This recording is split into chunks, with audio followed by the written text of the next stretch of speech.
할렐루야. 네, 오늘 시간에 하느님의 큰 사랑과 또 너무나 좋은 하느님의 은혜가 가득 넘치기를 간절히 축복합니다. 오늘 엘리야와 엘리사에 대해서 우리가 함께 이제 또 말씀을 나누고자 합니다. 구약 성경에서 빠지지 않는 위대한 선지자 중에 한 명이 엘리야이죠. 그리고 엘리야에 못지않게 참 능력을 많이 행사한 선지자 엘리사입니다.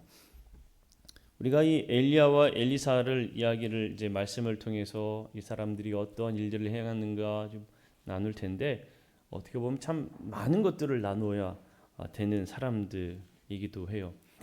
무엇보다 엘리야의 경우에는 참 더 이 신약 성경에서도 많이 언급되는 사람이지요. 자, 먼저 이름의 뜻을 한번 보겠습니다. 엘리야, 엘리사. 엘리야는 여호와는 나의 하나님, 엘리사는 하나님은 구원이시다입니다. 이 엘리야의 경우에는 그 신약 성경에 이제 또 이름이 등장하는데 신약 성경에서는 헬라어식 표기의 표현으로는 엘리아스라고 이제 쓰여지고 있어요. 여러분 엘리야의 경우에는 이 히브리어 엘리 하면은 어디서 들게 되는가? 우리가 지금 사순절을 지내고 있지요. 예수님께서 십자가에 못 박히셨을 때 했던 이야기 중에 뭐가 있습니까? 엘리 엘리 라마 사박단 있죠. 엘리가 나의 하나님, 야는 야훼, 여호와는 나의 하나님이다라는 이름을 가지고 있는 거예요. 엘리사는 나의 하나님은 구원이시다. 이런 의미를 가지고 있습니다. 자, 중요한 성경 구절을 보게 되면 열왕기 상하에 이제 많이 분포되어 있고 말라기에도 있고 마태복음, 누가복음, 또 야고보서, 요한계시록 이런 곳에 말씀들이 기록되어 있는 것을 보게 됩니다. 이 엘리야와 엘리사의 가족 배경을 한번 보면 이 하나님의 선지자 엘리야에 대한 이야기가 어떤 극적인 이야기에 앞서서 가족 배경이 어떻다라는 이야기도 없고 엘리사도 어떤 가족 배경을 가지고 있는가도 특별히 나와 있지는 않습니다. 엘리야의 경우에는 이 열왕기상 17장 1절에서 그저 길르앗에 우거하는 자 중에 디셉 사람 엘리야라고 표현되어 있어요. 그러니까 엘리야는 그냥 디셉 사람 엘리야라는 그 정도밖에 나와 있지 않고 엘리사도 우리가 함께 읽은 오늘의 본문 속에서 사밧의 아들 엘리사라는 그 이름만 기록되어 있는 것을 볼 수가 있습니다. 자, 이들은 요단 골짜기에서 거주했어요. 성경 역사에서 두 사람의 영향은 특별히 이스라엘의 참 어두운 죄악상 그 가운데에 이 죄악이 가득했던 그 시대 배경 가운데에 한 줄기 빛과 같은 사람이 엘리야와 엘리사입니다. 정말 그 시대에는 하나님을 다 떠나버리고 하나님도 잊어버리고 어찌 보면 하나님의 흔적까지 다 지워질 수 있는 그러한 시대 속에서 겨우 빛으로서 여호와 하나님을 나타낸 사람들이 이 엘리야와 엘리사다라고 이야기할 수가 있어요. 특별히 엘리야의 경우에는 이 엘리야의 시대 이 엘리야 선지자가 구약 성경에서 참 중요한 것은 당연하지만 이 사람이 얼마나 중요한지 신약 성경에서 이 엘리야를 언급하는데 그 횟수가 27번이나 등장합니다. 그러니까 신약 성경에 27번이나 등장할 정도로 이 엘리야는 상당히 중요한 위치에 있는 사람이다라는 것을 알 수가 있습니다. 자, 그러면 이제 우리 함께 구약 성경에서 엘리야와 엘리사에 관해서 어떻게 말하고 있는가 함께 한 번씩 나눠보기를 원합니다. 자, 첫 번째로 엘리야는 이스라엘의 가뭄이 올 것을 경고했다는 거예요. 엘리야는 이스라엘의 가뭄이 올 것이다 라고 경고를 했습니다. 열왕기상 16장에 보면 이 이스라엘의 왕이 누가 되는가 하면 아합이 이스라엘의 왕이 되어집니다. 자, 이스라엘은 북이스라엘이 되는 거예요. 이제는 북이스라엘과 남유다로 나뉘어진 시기입니다. 그래서 아합이 북이스라엘의 왕으로서 통치하게 되는 시기이고 이 아합 왕의 부인이 바로 시돈 왕의 딸 이세벨이라는 여인이 이 왕비가 이 아합 왕의 부인으로서 북이스라엘 가운데 이제 통치하게 되죠. 사실 이 아합 왕을 우리가 생각할 때 악한 왕 이렇게 이야기를 하는데 성경에서 이 아합 왕의 이 일들이라고 이야기할까요? 아합 왕이 행하는 행동들을 가만 보면 아합 왕이 상당히 강한 사람이라기보다는 참 마음이 약한 사람입니다.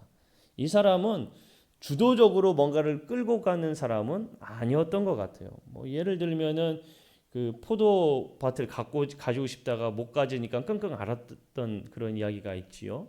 그러니까 아합은 상당히 연약한 사람인데 이 연약한 아합이 이세벨의 주도하에 바알 신앙을 상당히 많이 퍼뜨린 왕으로 등극하게 되는 겁니다. 바알 신앙이라고 이야기하잖아요. 근데 바알이라는 뜻이 거짓 신들이라는 의미를 가지고 있어요. 참 재밌어요. 바알 거짓 신들인 거예요. 성경에는 여호와 하나님은 참된 신됨을 이야기하는데 대표적으로서 대명사로서 우상의 신의 대명사로 바알이 등장하는데 바알은 거짓 신들이라는 의미예요. 참신과 거짓 신의 대립되는 모습들을 보게 되죠. 아합은 여로보암이 죽은 후 40년 동안 이 통치하게 됩니다. 여로보암은 통치할 때에 북쪽의 단, 남쪽의 베델에 금송아지를 세워서 북이스라엘을 통치했습니다. 그러니까 르호보암, 솔로몬의 아들이죠. 솔로몬의 아들인 르호보암이 남유다를 통치할 때에 북이스라엘을 장악한 여로보암의 경우에 이 이스라엘 백성들이 제사를 지내기 위해 예루살렘으로 남유다 땅 쪽으로 내려갈 것을 염려해서 그 북쪽의 단과 남쪽의 베델에 이 우상을 만든 거예요. 그래서 거기에서 제사를 지내라. 예루살렘에 가지 말고 여기에서 제사를 지내라라고 우상을 금송아지를 세워 넣었던 겁니다.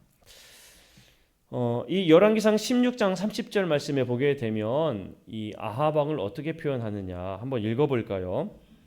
자, 시작. 오므리의 아들 아합이 그의 이전의 모든 사람보다 여호와 보시기에 악을 더욱 행하여. 네. 이 성경에서는 아합 왕을 어떻게 표현하고 있습니까? 악한 왕으로 표현하고 있습니다. 자, 그러면 여러분 성경에서 악한 왕이다 라고 표현하고 있는데 이 악한 왕이라고 표현한 이유가 무엇을 기준으로 악하다, 선하다 이렇게 구분했을까요? 네, 성경에서 악한 왕이라고 이름 명명을 한 것은 하나님 편에 있지 않은 왕을 악한 왕이라고 이름을 합니다.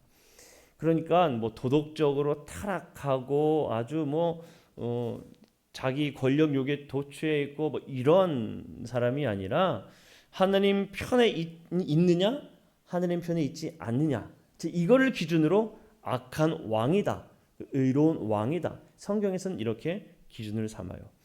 근데 지금 아합 왕의 경우에는 다른 이전의 모든 사람보다 악을 더욱 행하였다라고 이야기했잖아요.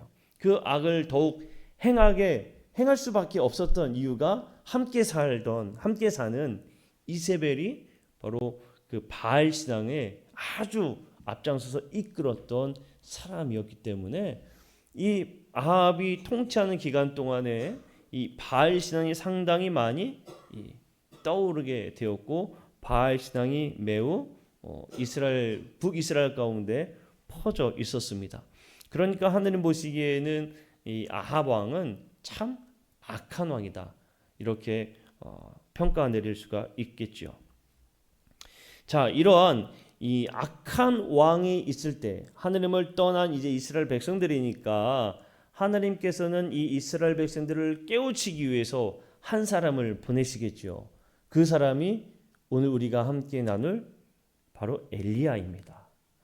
이 악함 가운데에 하느님을 나타내기 위해 한 사람을 세워 보내신 사람이 바로 이 아합 왕 시대에 나타난 사람이 엘리야라는 선지자인 거예요. 자, 그러면 하나님을 떠난 이스라엘 백성들이에요. 우리가 이 앞전에 있던 이야기들을 가만 한번 되짚어서 생각을 해보면 하나님의 뜻에 따라 살지 아니하게 될 경우에 하나님께서는 이스라엘 백성들을 어떻게 하셨습니까? 잘한다 하셨나요? 아니죠. 심판하셨어요. 그러니까 이번에도 하나님께서 하나님을 떠난 이스라엘 백성들을 심판하시는데 무엇으로 심판하시느냐? 가뭄으로 심판하시는 거예요. 가뭄으로. 그런데 여러분 이게 참 재미있습니다. 일단 먼저 한번 말씀을 봐볼까요? 열왕기상 17장 1절에 보게 되면 열왕기상 17장 1절에 보게 되면 한번 읽어볼게요. 시작. 길라앗에 우거하는 자 중에 디셉 사람 엘리야가 아합에게 말하되 내가 섬기는 이스라엘의 하나님 여호와께서 살아계심을 두고 맹세하노니 내 말이 없으면 수년 동안 비도 이슬도 있지 아니하리라 하니라. 아멘. 자, 여기에 보면 이 말씀에서도 이야기하는데 무엇을 선포하는가 하면 수년 동안 비도 오지 않고 이슬도 내리지 않을 것이다 라고 이야기를 해요. 가뭄을 이야기하는 거죠. 가뭄. 근데 한번 고민해 봤어요. 왜 하필 가뭄일까? 왜 하필 가뭄일까? 다른 심판도 있을 수 있잖아요. 질병으로도 심판이 있을 수도 있고 다른 나라를 통해서 이스라엘 백성들을 칠 수도 있단 말이죠. 그런데 왜 하느님은 가뭄을 이스라엘 백성들에게 심판 내리는 것으로 선택하셨을까를 한번 생각해 보았는데 그 이유는 당시에 이세벨이 어느 신앙을 가장 세웠다고 그랬습니까? 바알 신앙이라고 그랬잖아요. 이 가나안 땅은 농경 문화입니다. 농경 문화. 우리가 그동안에 내리지 않아도 될 필요 없는 비가 너무 많이 내렸는데 농경 문화에서는 무엇이 가장 중요하겠어요? 비예요. 비의 신앙과 관련된 이 신앙이 가나안 신앙의 대표 명사가 이 바알 신앙이거든요. 그러니까 가나안 땅에 비가 내리는 그 우상을 섬기는 신앙의 중심이 바알 신앙이 있는데 바로 이 농경 문화에서 정말 중요한 생명과 같은 비를 통해서 진짜 신이 누군가 한번 너희들이 판가름해봐라. 이거를 위해서 하나님이 가뭄을 심판으로 놓으신 거예요. 그래서 그들이 아무리 바알 신앙에게 절하고 제사하고 해도 비가 내리지 않는 겁니다. 그러니까 하나님께서 이 이스라엘의 악함을 보시고 엘리야를 보내셔서 가장 먼저 선포한 게 무엇이냐? 너희들에게 이 땅에 가뭄이 있을 것이다. 이거를 선포하고 있는 거예요. 나중에 보면 이제 나중에 또 나오지만 3년 반 동안 이 비가 내리지 않습니다. 자, 두 번째로 보면 자, 비가 내리지 않는 그 가운데 엘리야는 초자연적으로 보살핌을 받는다는 겁니다. 이 열왕기상 17장 2절부터 나오는데요. 엘리야가 아합 왕에게 가서 가뭄을 선포했잖아요. 자, 가뭄을 선포하셨는데 하나님께서 엘리사를 어떻게 먹이시냐면은 가뭄이 있으면 이제는 물이 가장 중요하지 않습니까? 그래서 엘리야를 가장 먼저 보낸 곳이 이제 그릿시네가라는 겁니다. 여러분들이 아마 한 번쯤은 들어보셨을 거예요. 그릿시네가에 가서 거기에 있는 물을 마시게 하느님께서 말씀을 하시죠. 그러니까 비가 내리지 않는 가운데 제일 중요한 물이 어디 있는지를 먼저 엘리야에게 보내신 것을 볼 수가 있어요. 그러니까 하나님이 이 심판은 내리지만 하느님의 사람을 극진히 잘 보살펴 주고 있구나라는 것을 보게 됩니다. 그릿시네가는 와디라고 그래요. 와디가 뭐냐면 이스라엘 백성들은 건기와 우기가 있잖아요. 이 건기와 우기가 있는데 우기 때의 비가 상당히 많이 내리는데 그 비가 많이 내리면서 생기는 계곡이라고 이야기할 수 있겠어요. 물이 흐르는 그 계곡 같은 골짜기, 이게 바로 와디입니다. 그러니까 그릿시네가도 와디라고 하는 것은 물이 한참 비가 많이 와서 생긴 하나의 골짜기 같은 거예요. 그 그릿시네가에서 하나님께서 이 엘리야를 먹이시는 것을 보게 됩니다. 한번 말씀을 볼까요? 열왕기상 17장 4절 말씀인데, 자, 한번 보겠습니다. 시작. 그 시냇물을 마시라. 내가 까마귀들에게 명령하여 거기서 너를 먹이게 하리라. 아멘. 물은 있는데 먹을 거는 없잖아요. 그 양식은 까마귀를 통해서 먹이시는 거예요. 그럼 뭐 이건 초자연적이라고밖에 말할 수가 없지요. 하나님께서 친히 이 엘리야를 먹이시는구나라는 하나의 증표입니다. 자, 세 번째로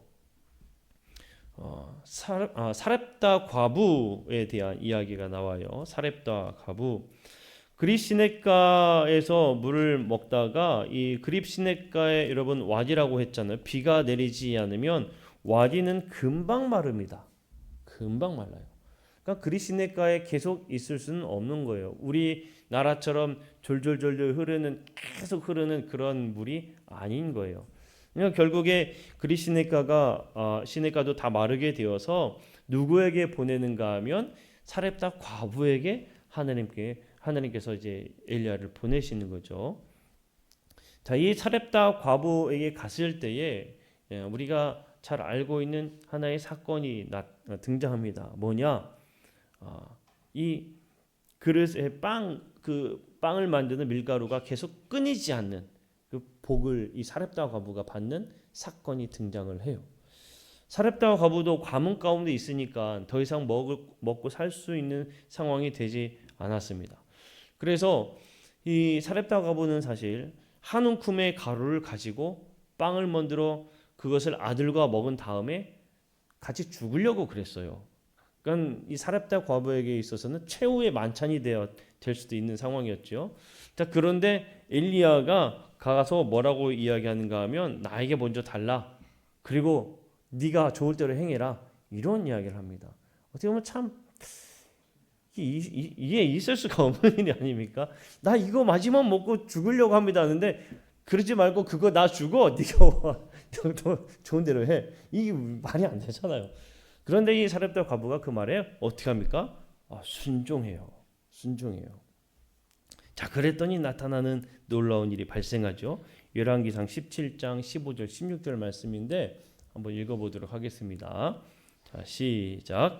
그가 가서 엘리야의 말대로 하였더니 그와 엘리야와 그의 식구가 여러 날 먹었으나 여호와께서 엘리야를 통하여 하신 말씀같이 통의 가루가 떨어지지 아니하고 병의 기름이 없어지지 아니하니라. 아멘. 통의 가루가 떨어지지 않았다라고 이야기하고 있어요. 통의 가루는 결국에는 곡식가루잖아요. 곡식가루예요. 곡식을 거둬들이기 위해서는 비가 내려야 되는 거거든요. 근데 이러한 비가 오지 않음에도 불구하고 하나님께서는 그 생명을 유지할 수 있도록 계속 공급해 주는 그 놀라운 은혜를 부여해 주십니다. 자, 이 인용 구절을 보게 되면 하나님의 참 놀라운 그 은혜가 하나 발견되는데 무엇이냐? 한번 넘겨줘 보세요. 한번 읽어볼까요? 시작. 먼저 가지고 있는 것을 주어라. 그러면 여호와는 주는 자를 돌보신다. 아멘. 이게 하나님의 법칙입니다. 참 재미있어요. 사실 이 사렙다 과부의 이야기를 가만 보면 이 사렙다 과부의 이야기는 우리는 정말 하기 힘든 모습이 등장하는 거예요. 마지막 내가 가지고 있는 건데 그거를 하나님이 원하신다고 달라고 한다니. 그럼에도 불구하고 그 말씀에 순종했을 때에는 그 말씀에 순종한 자를 하나님이 돌보신다는 것을 보여주고 있는 겁니다. 이게 하나님의 법칙입니다. 성경에 기록된 이유는 그냥 기록된 게 아니에요. 하나님의 분명한 법칙을 우리에게 말해주는 겁니다. 사랑하는 성도 여러분, 오늘 이 사렙다 과부의 이 원리를 잘 기억하셔서 하나님이 주시는 그리고 하나님이 먹이시는 그 은혜를 날마다 누리시기를 간절히 축복합니다. 자, 네 번째, 이제 이 엘리야가 그 과부의 죽은 아들을 살리는 이야기가 또 기록이 됩니다. 열왕기상 17장 21절에서 23절까지의 말씀을 보면 엘리야가 죽은 과부의 아들을 위해서 하나님께 부르짖어 기도합니다. 그 과부의 아들, 계속 사렙다 과부의 아들이죠. 같이 죽으려고 했는데 아들이 병들어 먼저 죽었어요. 그러니까 이 과부가 엘리야를 원망했습니다. 당신이 나에게 이렇게 괴로움을 주느냐라고 원망했어요. 이 엘리야가 하느님 앞에 부르짖어 기도했죠. 정말 부르짖어 기도했습니다. 그렇게 기도하여서 그 아들이 살아났는데, 자, 이후에 살아난 것도 참 놀라운 일인데 그 여인의 고백을 우리가 보아야 해요. 열왕기상 17장 24절 말씀이에요. 한번 읽어보겠습니다. 시작.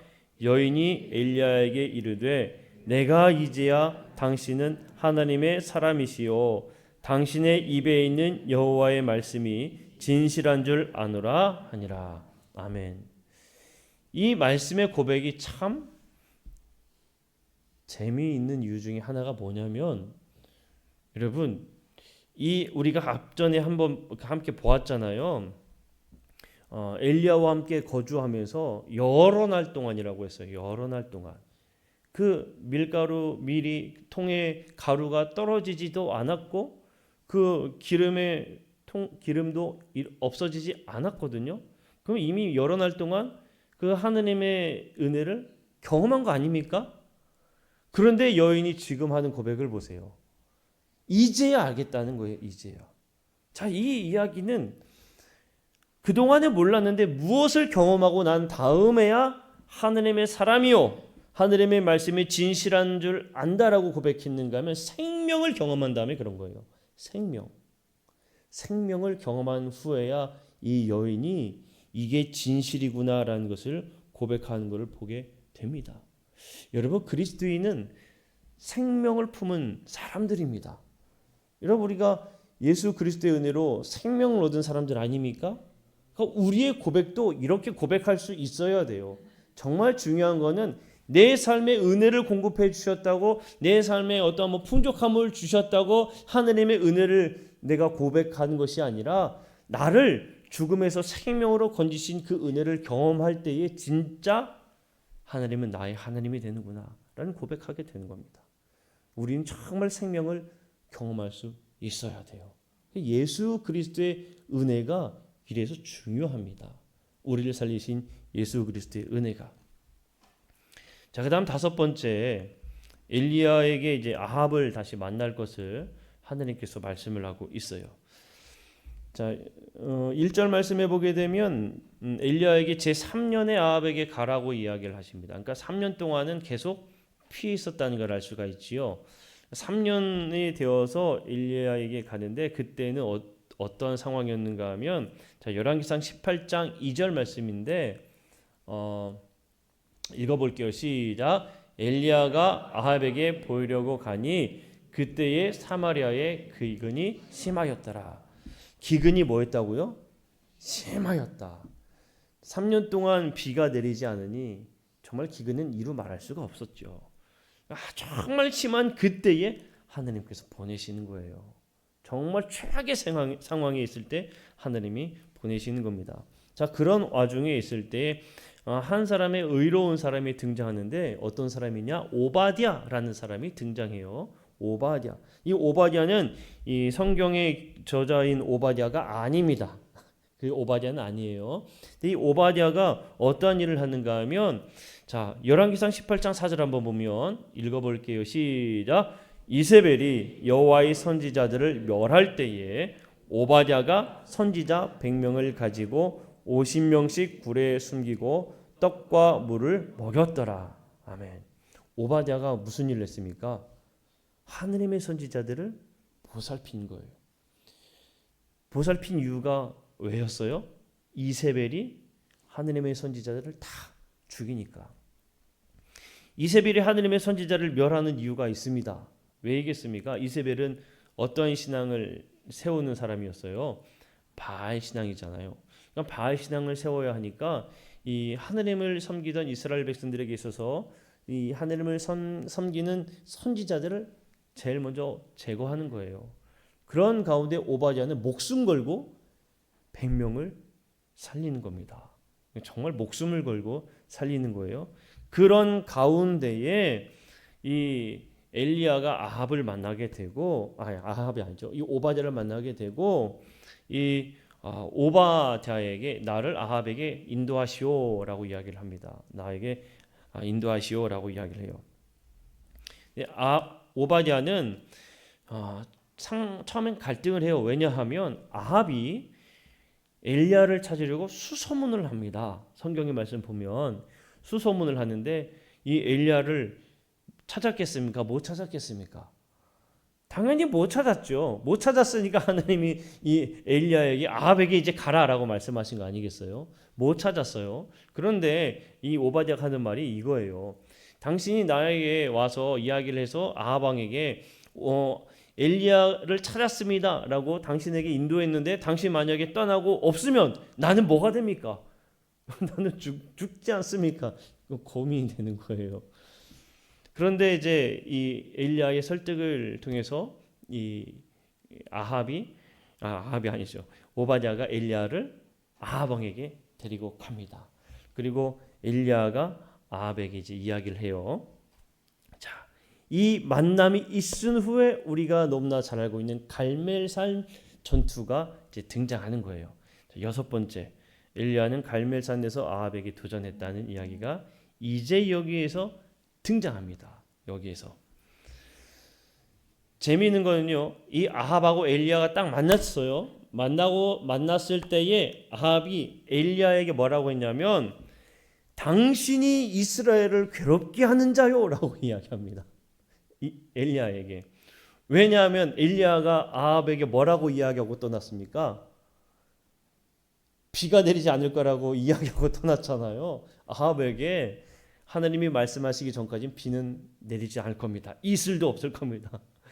물 구경은 하지 마십시오 하고 간 거잖아요.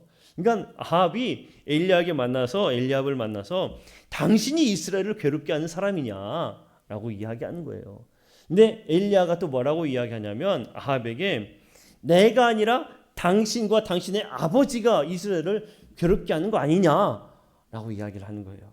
자, 그러면서 무슨 이야기를 하냐면 이 엘리야가 이 바알 선지자 450명, 아세라 선지자 400명 불러 모아라. 누가 진짜 신인가 한번 대결해 보자. 그 이야기를 하면서 갈멜산 전투가 진행이 되는 겁니다. 근데 이 말씀을 가만 읽어 보면 이 아세라 선지자 400명은 오지 않은 것 같아요. 그 엘리야의 고백을 보면 이 땅에 여호와를 섬기는 선지자는 자기 자신 한 사람, 엘리야 한 사람만 남았고 바알 선지자 450명과 함께 참신이 누구인가 한번 겨뤄보자는 그런 내용이 등장하거든요. 그러니까 아세라 선지자 400명은 오지 않은 것 같아요. 그러니까 엘리야 혼자와 바알 선지자 450명과 이제 겨루는 거죠. 진짜 신이 누구냐? 근데 진짜 신이 누구냐가 무엇으로 이제 증명되는가 하면 제사를 한번 지내보자.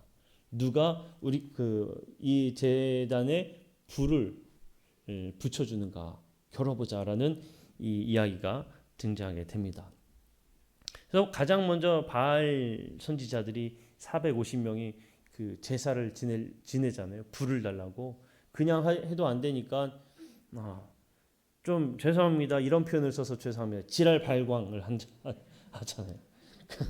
뭐 지랄 발광이지 뭐.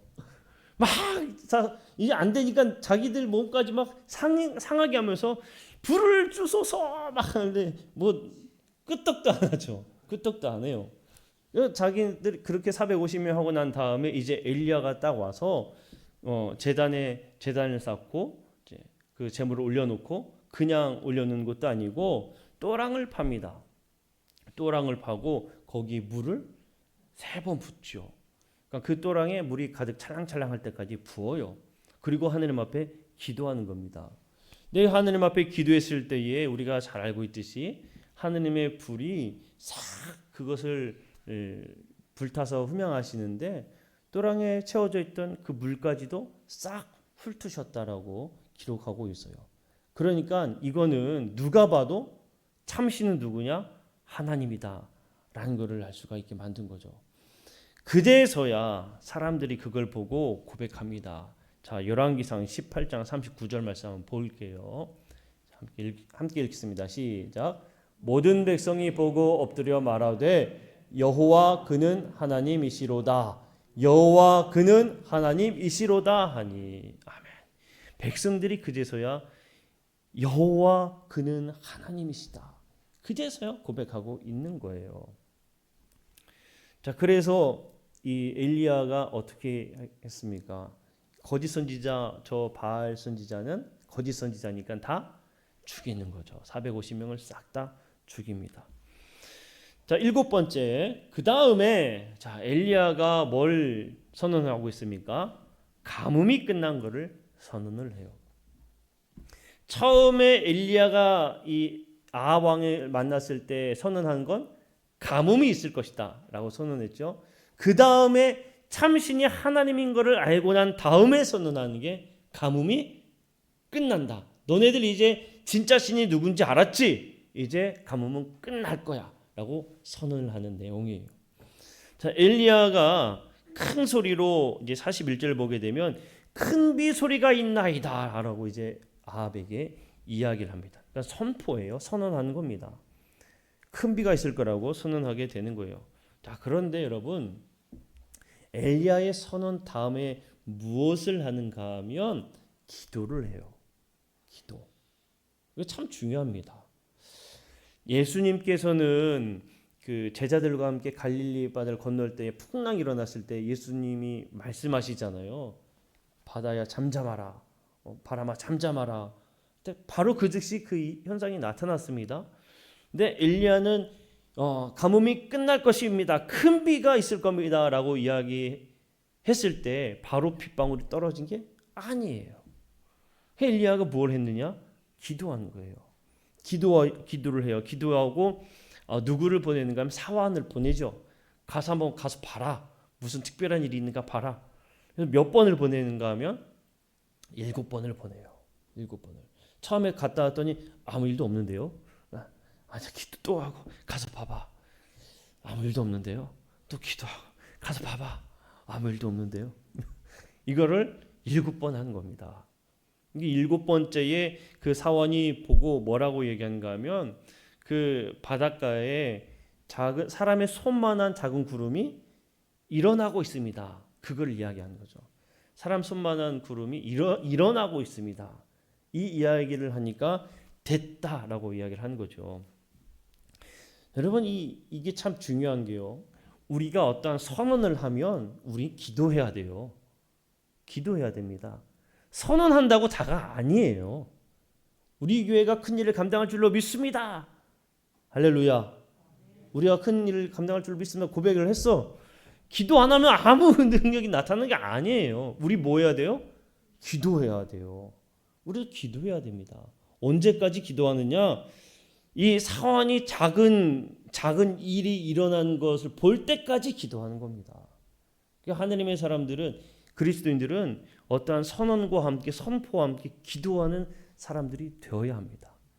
선포만 한다고 되는 게 아니라는 것을 우리는 꼭 알아야 돼요. 자, 8번째. 자, 하나님은 어려움 속에서도 엘리야를 돌봐주신다라는 거예요. 하나님은 어려움 속에서도 엘리야를 도와주신다. 자, 무슨 얘기냐면 엘리야가 여러분 큰 승리를 얻었잖아요. 이 말씀이 참 중요한데 이거 좀 생각보다 긴데 말씀 시간이 벌써 이렇게 가네. 큰일 났네. 어떡하지? 이 엘리야의 이 시기에 일어나는 제 이거 준비하면서 참 깊은 저는 감동을 받았거든요. 엘리야가 승리했어요. 그렇죠? 이것만큼 확실한 승리가 없습니다. 그런데 엘리야가 승리했지만 그 이후에 즉시 뭐 한가 하면 도망가요. 도망. 누구를 피해서 도망가는가 하면 이세벨을 피해서 도망갑니다. 그러니까 이세벨이 바알 선지자 450명을 죽였다는 걸 알고 극도로 대노를 하죠. 그리고 이 엘리야 가만두지 않겠다고 엘리야를 잡으려고 하지 않습니까? 이게 무서워서 엘리야가 도망을 갑니다. 참 재미있어요. 왜 재미냐면 참된 신이 누구인가 신의 대결을 보여준 사람 아닙니까? 누가 무서워서 피해요? 사람이 무서워서 피해요. 재밌어요. 정말 하나님의 능력을 다 나타냈는데 사람이 참 무섭구나라는 걸 보여줘요. 자, 이 엘리야가 그 도망가는데 그 엘리야가 도망가면서 뭐라고 이야기하냐면 열왕기상 19장 4절 말씀인데요. 세번역 성경으로 제가 좀 가져왔습니다. 한번 읽어볼게요. 시작. 자신은 홀로 광야로 들어가서 하룻길을 더 걸어 어떤 로뎀나무 아래로 가서 거기에 앉아서 죽기를 간청하며 기도하였다. 주님, 이제는 더 바랄 것이 없습니다. 나의 목숨을 거두어 주십시오. 나는 내 조상보다 조금도 나을 것이 없습니다. 엘리야가 지금 뭐 하기를 바란다고 이야기합니까? 죽기를 바라는 거예요.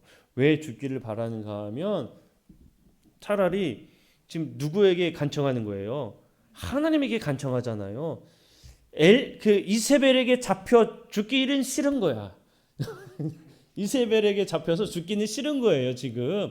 그러니까 하나님 앞에 때를 쓰는 거. 하나님, 나 지금 이세벨에게 잡히면 내가 어떻게 될지 아니까 나 그냥 죽여 주십시오. 내 조상보다 나을 건 아무것도 없는 연약한 사람입니다. 이 얘기를 하는 거예요. 이세벨이 참 무서웠나 봐요. 그렇게 기도하고 기도할 때에 하나님께서 계속 그에게 그를 먹이세요. 그리고 힘을 북돋아 주십니다. 열왕기상 19장 5절 그 다음 말씀이에요. 읽어봅시다. 시작. 그런 다음에 그는 로뎀나무 아래에 누워서 잠이 들었는데 그때에 한 천사가 일어나서 먹으라고 하면서 그를 깨웠다. 하나님의 사자를 보내셔서 그를 먹이시는 거예요. 그에게 힘을 주시는 거예요. 그에게 용기를 주시는 거예요. 그래서 엘리야가 40일 동안 걸어서 어디를 가느냐 하면 하느님의 산 호렙에 도착을 합니다. 하느님의 산 호렙에 도착을 해요. 여러분 가만 보세요. 그가 성공했지만 지금 죽을 위해 정말 그 비참하게 도망가고 있잖아요. 그러니까 하나님께서 격려해서 40일을 가서 어디에 도착했느냐? 하느님의 산에 도착했어요. 하느님의 산에. 이 참 귀한 은혜이 뭐냐면 여러분 우리가 정말 낭망에 있을 때 하느님이 우리를 용기를 주셔서 복돋아 주시잖아요. 우리를 어디까지 인도하시냐? 하느님의 산까지 인도하시는 거예요. 참 놀라운 은혜입니다. 내가 정말 괴로워서 죽기를 바랄 그 순간 하느님이 우리를 인도하시는 그 길이 어디냐? 종착지가 하느님의 산이에요. 하느님의 산. 다른 데가 아니에요. 하느님의 산이에요. 내가 하나님의 산에서 어떤 일이 일어난가 하면 이 엘리야가 동굴에 들어갑니다. 동굴에 들어갔는데 주님이 엘리야에게 뭐라 말씀하시냐면 엘리야야 너 여기서 뭐하냐? 라고 이야기하세요. 엘리야 너 여기서 뭐하냐? 그러니까 엘리야가 뭐라고 이야기하냐면 하나님 나 정말 하나님 열정적으로 섬겼어요. 하나님도 아시잖아요. 모든 사람들 다 죽고 저 혼자 남았어요. 하나님의 원수들이 모든 주님과 맺은 사람 그 언약도 다 버렸고요. 그리고 주님의 제단도 다 헐었고요. 주의 예언자들도 다 죽이고 저만 남았는데 이제 내 목숨까지도 지금 죽이려고 합니다. 그래서 내가 여기 숨었습니다. 라고 이야기하는 거죠. 그때에 하나님이 엘리야에게 여호와 앞에서 산에 서라라고 이야기하시면서 어떠한 일들이 일어나느냐? 크고 강한 바람이 불고 그리고 지진이 일어나고 불이 막 일어나요. 그런데 말씀에 보면 큰 바람이 일어날 때에 거기에 하나님이 계시지 않았다라고 이야기해요. 그 이후에 지진이 일어나는데 거기에도 하나님이 계시지 않았다. 그 다음에 불이 일어나는데 거기에도 하나님이 계시지 않았다. 그리고 그 이후에 아주 세미한 부드러운 하나님의 음성이 들렸다라고 기록하고 있습니다. 이 이야기는 여러분 우리가 하나님의 어떠한 능력이 나타나길 바랄 때에 크고 바람 같은 지진이 일어나는 것 같은 불이 일어나는 것 같은 그런 역사가 일어나길 사실 우리는 원하는데 하나님의 말씀은 정작 어디에서 들립니까? 아주 세밀한 부드러운 가운데에 우리가 말씀하신다는 거예요.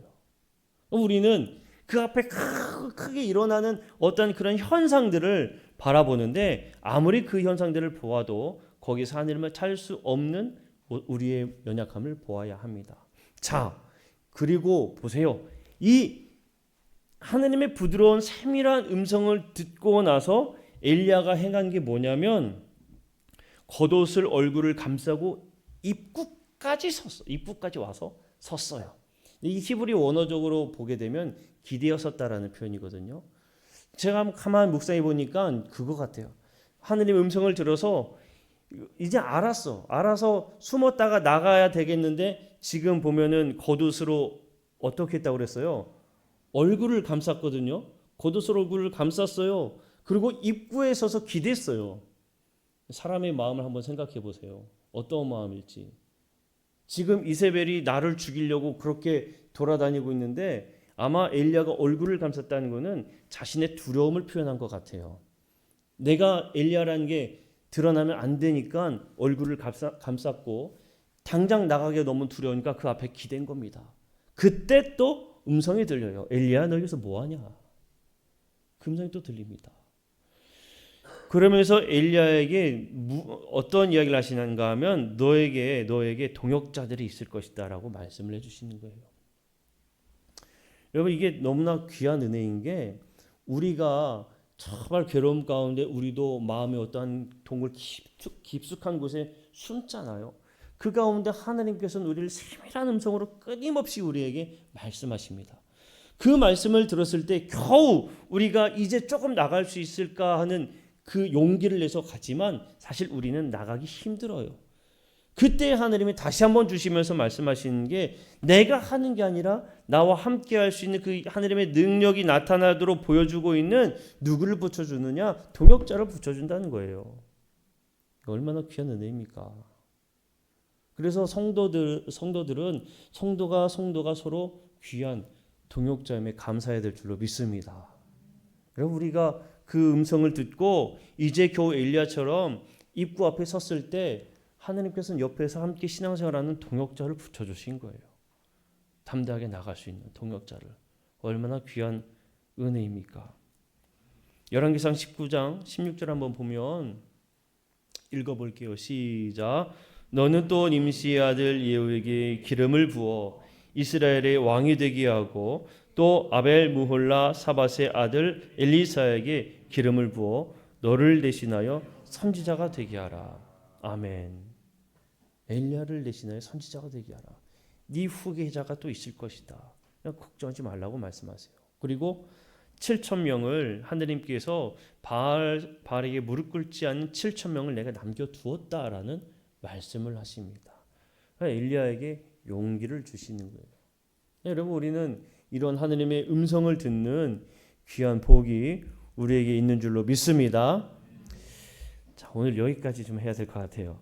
엘리야의 이야기가 더 있는데 자, 여러분 여기까지 우리가 볼 때에 이거 하나만 좀 기억을 했으면 합니다. 무엇이냐면 우리가 엘리야의 모습 속에서 반드시 기억할 것은 우리가 믿음으로 살아감에 있어서 꼭 필요한 것은 기도구나라는 것을 알아야 되고 하나님께서는 우리 스스로 혼자 힘으로 설 수 있도록 하시는 것이 아니라 우리 옆에 항상 누구를 붙여주시느냐? 동역자를 붙여주신다. 그 동역자가 누구냐? 지금 우리 함께 신앙생활하는 성도이다. 라는 게 여러분 꼭 기억하시기를 축복합니다. 여러분 함께 신앙생활하는 우리 한 사람 한 사람이 너무나 귀한 존재예요. 너무나 귀한 사람들입니다. 그러니까 이 사실을 여러분 꼭 기억하시고 하느님 앞에 우리가 믿음으로 선언함과 선포함과 동시에 정말 간구하여 기도할 때 하느님께서 그 기도에 응답하심을 누리고 또 우리가 힘겨울 때마다 우리에게 힘이 되어주는 동역자가 있음을 기억하면서 하느님의 놀라운 은혜를 누리는 우리 복된 성도들이 되시기를 간절히 축복합니다. 자, 기도하겠습니다.